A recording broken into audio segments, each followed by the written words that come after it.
We are here to have a telecast. I have Amit Rai Jain with us, Major Mohammed Ali Shah is with us, Ravinder Raina is with us, and Acharya Punsuk is also with us.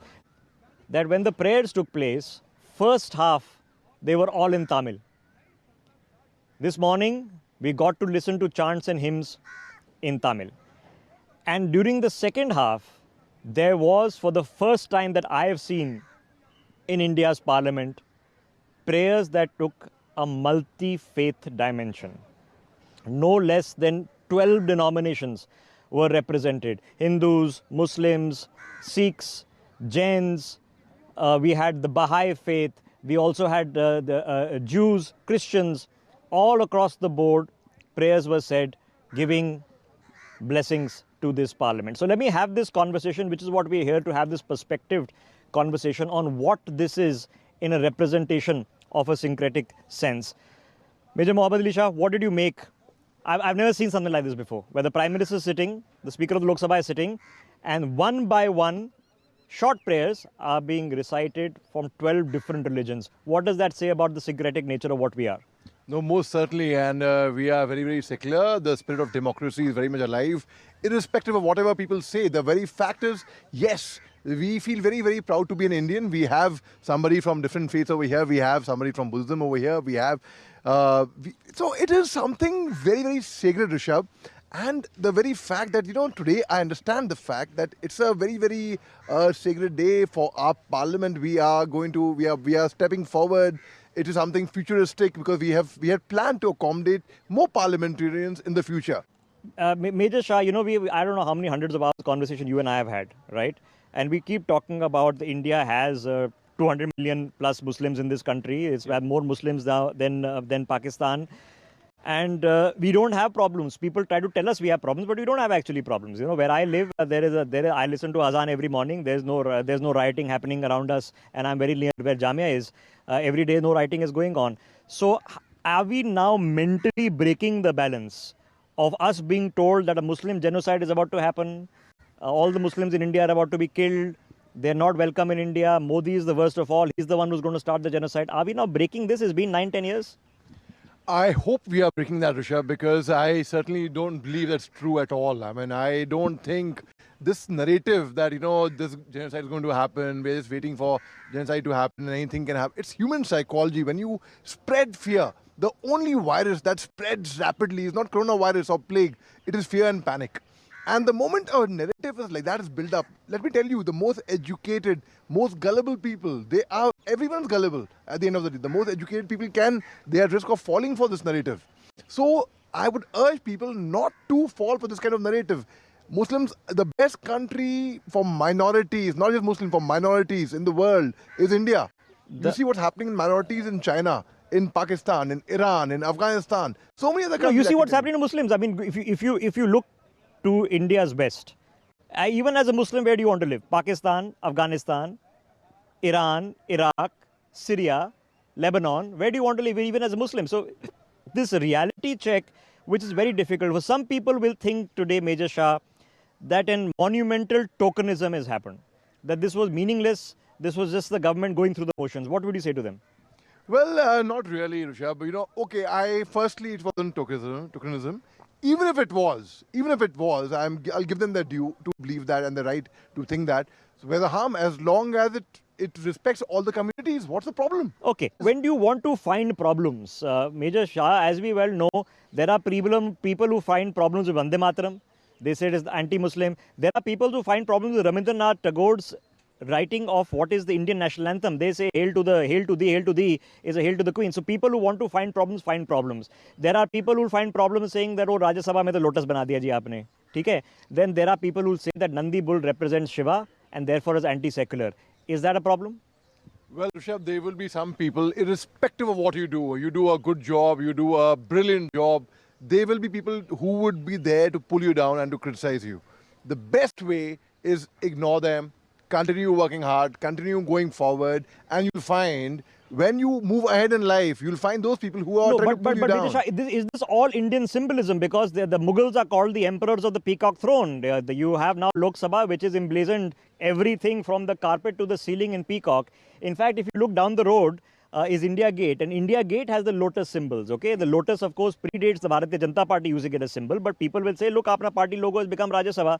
So are we then saying that there is a Muslim nod in the Lok Sabha, Hindu nod in the Rajya Sabha? Are we being pretty petulant, or do we say all of this belongs to India?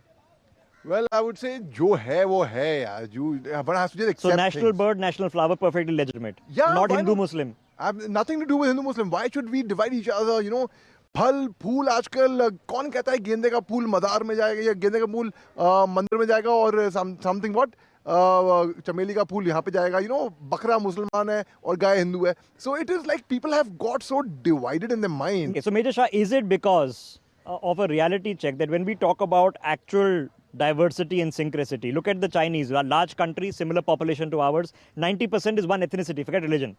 Religion is not allowed to be practiced in China. So 90% is one ethnicity, the Han. We know what's happening with the Tibetans, the Uyghurs and others who are the minorities. Okay, they are in persecution and genocide is happening there, not here. Even if you look at America, the Muslim population is 4%, Hindu population is about 2%.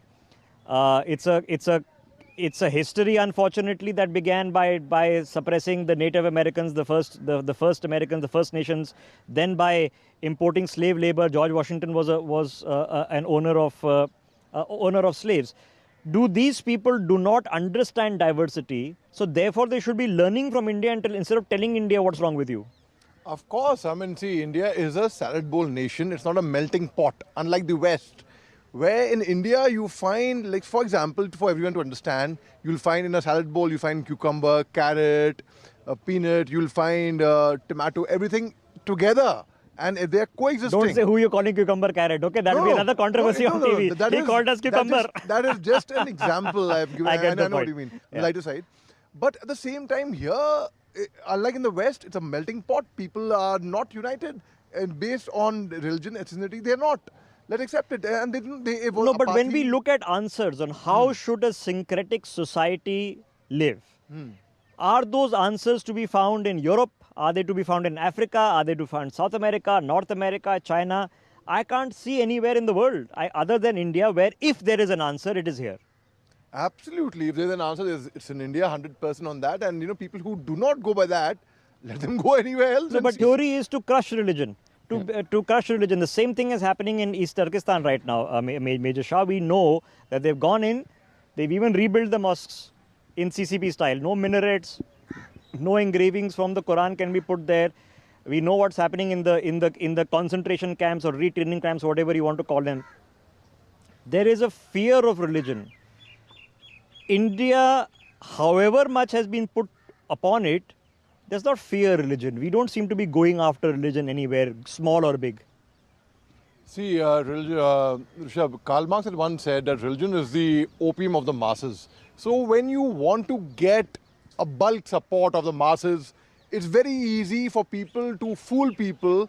Look what's happening in Pakistan, for example. Imran Khan, repeatedly, if you observe his speeches, he says, "Qom." He repeatedly says, "Qom." Maine qom ke liye ye kiya? And he's very popular in Pakistan. For the same very reason, he has hit them, he's got the pulse of the population, and that's why he's got support. Now the military is shutting him up. That's a different thing. So any political party, anywhere in the world, if they want bulk gain, best is to play but upon exactly religion. what Ramesh ji was saying, that the assumption was drawn that I have a religious identity first, then comes my national identity. Is it completely different? National identity first, religious identity second, third, whichever you call it. Absolutely. I'm a very proud Indian. And I am extremely proud Indian, you know, and I am a very proud Muslim as well at the same time. But I'm an Indian before I'm a Muslim. There's no question on that. And Okay. let not anyone have any doubts on that. Okay, so Major Shah, we were told that you can't take action on Ayodhya because there'll be riots and hell will break loose. We were being told that this is a division between Hindus and Muslims on the issue of hijab. Most of us are not being polarized the same way anymore. You saw this issue whittled away, the Ayodhya issue never happened. Have we gone past these things? Rishabh, firstly, let me tell you, I served in the army, the most secular organization in the world, actually. Yeah, we were talking about the MMG the other day. Yeah, we're talking about the MMG, the Mandir Masjid Gurdwara. In fact, for people who do not know what MMG is, they would think the media machine gun. You know, I was greeted by my troops by saying, Ram Ram Saab, Eid Mubarak. And a day before Ramzan, my buddy, Gulab Singh, comes to me at night and asks me, "Sab, subah ko sehri kitne baje leke aaya hu aapke liye?" So, I mean, that is and there is a square in Nasik, in the artillery center, the regiment I come from. There's a mandir, masjid, gurdwara and church all existing on the same square. They all have the religious chants, all the vibrations. In fact, if I'm not mistaken, there was a regiment that served in Kargil whose war chant is Allah Akbar. Yeah, that's right. And, that's right. and that's right. That is Jacklai troops, and that troop, that particular regiment, when it was in Kargil, the Pakistanis thought probably their own chaps were coming in, so they gave a helping hand. Because that's the level of confusion that you can't accept. Even today I watch, my father loves watching the Pakistani YouTube channels, and they're still talking the same nonsense, and that's why their country is in a soup hole. But Major Shah, let me come to the last context, we run out of time, and which is the other great divide in this country, the North-South divide.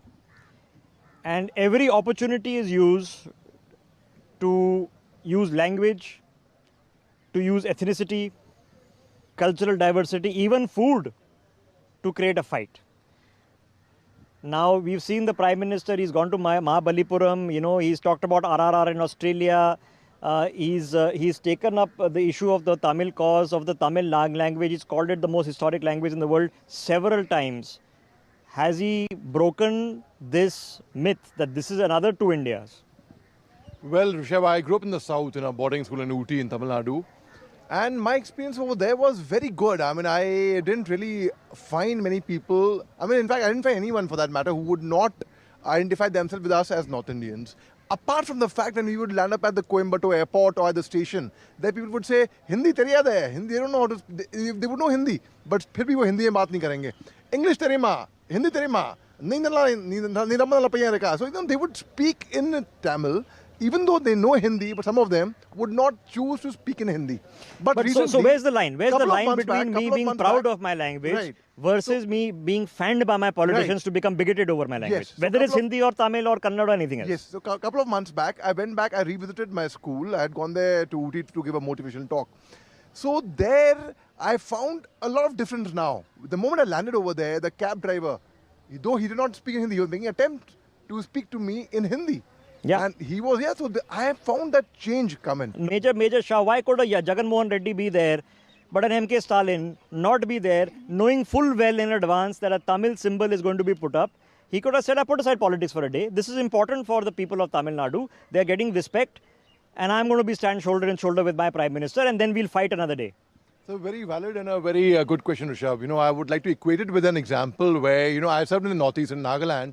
There are different tribes. There's Ao, Angami, Chang, Jakisang, Sema, Lotha, Konyak. There are different tribes. Now, for example, they're so different that if I'm an Ao Naga, I can be Chungli or a Chankli. Now, if I'm in Chungli, if I have to say Ni Hao Mar, okay, that's in Chinese, right? Ni Hao Mar, Ni Hao. Now, similarly, if I have to say this in Nagamese, if I have to say something like Apu logote lok paikena bichi bichi kushi paishe, I mean, it's very nice meeting you in Nagamese. But if I have to say the same thing in our dialect, it would be different, and a Chungli would not be able to understand what Chankli is speaking. So sub tribes, right? Yeah. But at the same time, they all are very, very proud of being Nagas. At the same time, now today I see they ceasefire in Nagaland for quite some time between NC and IM and NC and K. They're very proud to be Indians as well. Major Shah, we know the yagnas, sometimes the priests like to go on for hours. Okay, find rights. This was short and sweet. Covered everybody, okay, and everybody got their point across, got their due respect. Has this set a precedent for the future? See, Rishabh, it's a very, very simple thing that you give respect, you get respect. It's very simple. As a minority, if I respect other communities, they will respect me 100%. But if I feel, oh, I am supreme, I have this arrogance, others will also think, kya aadmi hai ye? It's very simple. So my advice and my message to everyone, to the nation through your channel and through you, is to respect everyone else. Okay.